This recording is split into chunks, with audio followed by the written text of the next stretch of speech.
take it.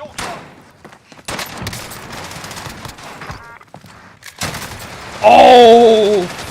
Who was that? Oh my god! Yo, me and Bipolar just got mobbed bad. It's all up to you now. Go. Incoming round. Lock the target. Oh yeah, watch your fucking fire. In their sight. Is he up?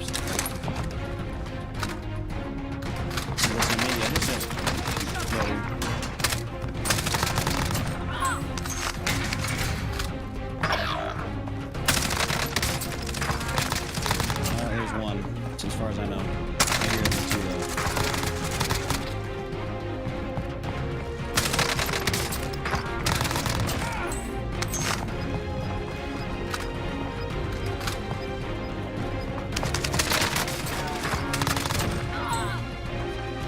They bought him.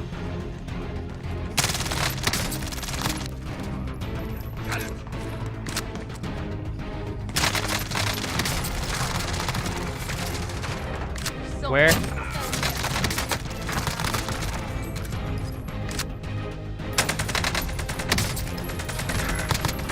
Dude, that perk is everywhere.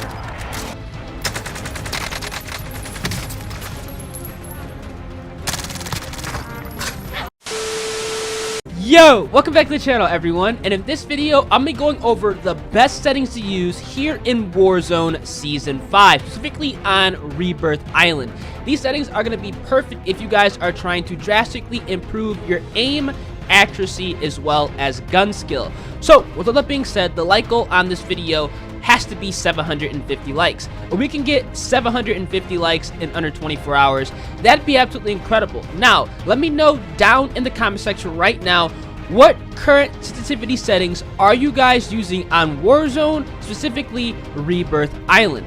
Let's go ahead and break down the settings. So as you guys can see here, I play with an Xbox Elite controller on PC, and I have some pretty unique settings if I say for myself. Now, for my button layout, I am running the tactical button layout. Tactical is the absolute best button layout to use if you guys are playing Call of Duty in general. It's going to allow you to get in and out of cover a lot easier, in turn allowing you to stay alive and win more gunfights. It's going to remap your crouch and prone button by pressing down on the right thumbstick, which is going to be super clutch when trying to perform a drop shot and take enemies out at close range. If you guys are wondering how people are lying down and proning so fast while ADSing and firing, it's because they are running the tactical button layout, and like I said previously, it is the best button layout to use in Warzone. Now we're gonna go ahead and transition over to the dead zone setting, which I have calibrated at 0.07. I run a 0.07 dead zone setting because I play with an Xbox Elite controller that I've had for over a year, and I use it each and every day, so there is some wear and tear as well as stick drift. The 0.07 dead zone setting is going to counteract that, allowing me to stay on target and be as accurate as possible. Now, speaking of staying on target and being accurate as possible, yes, I play on a 3-3 horizontal and vertical stick sensitivity on Warzone. This is what I am most comfortable with, and I recommend each and every last one of you guys, if you guys are truly trying to improve your aim, accuracy, and gun skill, to drop your current stick sensitivity down to a 3 or a 4. There is absolutely no reason to be running on a max sensitivity setting in Warzone, especially if you guys are trying to improve your aim and accuracy, because Warzone is all about aim and accuracy and hitting as many shots, especially headshots, as possible to get the fastest time to kill. Now, again, you still can turn on players and still play Warzone perfectly fine on a 3-3 setting, as you guys saw in the intro clip. So there's no excuse as to why this is too slow or it just does not feel right. It can be done, and I can guarantee you a lot of other Warzone players are playing on a lower sensitivity setting. They're just not admitting it. Now, for my low and high zoom, I've also bumped that down from a 1 to a 0.75. This is again going to allow allow me to have better aim and accuracy so I can stay on target at long range. I feel like a lot of Warzone players struggle at the long range combat, and this is going to help you out tremendously. Go ahead and reduce your low and high zoom sensitivity to 0.75. You're going to see a massive improvement at taking enemies out across the map, especially hitting people from top prison to courtyard or some other area that's long distance on Rebirth Island. It works flawlessly, and I cannot recommend this more enough.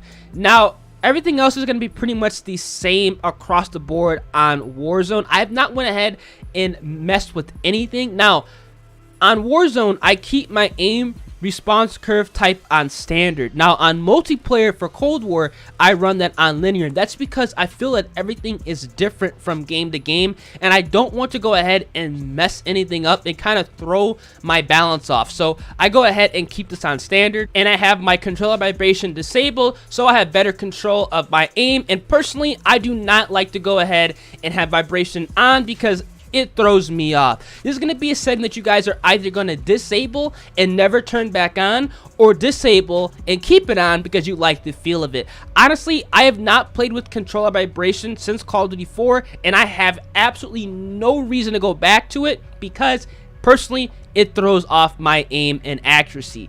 Now everything else is going to be pretty much standard across the board. I have not messed with any of the other controller settings for Warzone because I feel like everything else works perfectly for me, and honestly I think it's going to work perfectly for everybody else. Now we're going to go over to the audio settings, which I have my audio mix set to boost high. I recommend you guys going ahead and running the boost high audio mix if you guys play with a headset, any headset, or at least a surround sound stereo system, because you're gonna be able to hear footsteps a lot easier, being able to pinpoint where people are at, and also you're gonna be able to pinpoint gunfire and know which direction it's coming from, so you have more map awareness. Boost high is gonna be amazing no matter what game you guys are playing, and especially if you guys have a headset. Now I play with an Astro A40, so I can literally hear people running around, and I can pinpoint where gunfire is specifically, so I have like ridiculous map awareness here in Warzone. Everything else is going to be pretty much the same. For my hit markers, I keep it on Modern Warfare. Some people like Classic, but honestly, I like the Modern Warfare hit marker. Everything else is going to be pretty much the exact same.